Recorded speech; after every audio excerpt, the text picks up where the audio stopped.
La madre di tutte le battaglie sarebbe quella di cambiare la Costituzione, però è pur vero che oggi abbiamo il terzo comma dell'articolo 116 che ci permette a Costituzione invariata di negoziare su 23 materie. Cambiare la Costituzione per dare ancora più autonomia al Veneto. È chiaro il governatore Zaia sulla strada intrapresa dalla nostra regione e che ora viene seguita anche da altri. Grazie al nostro referendum si parla di regionalismo e si parla di autonomia e vedo anche con piacere che ormai un po' tutte le coalizioni che si presenteranno alle politiche parlano nel loro programma dell'autonomia.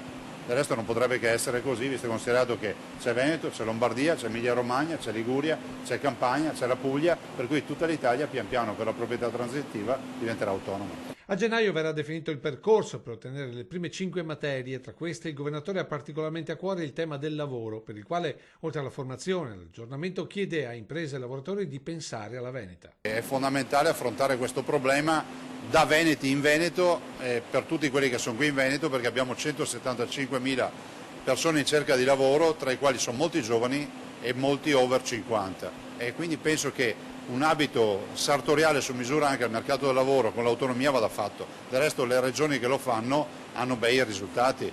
La regione che ha più bassa la disoccupazione è il Trentino Alto Adige. La seconda regione in Italia con la più bassa disoccupazione è il Veneto con il 6,9%.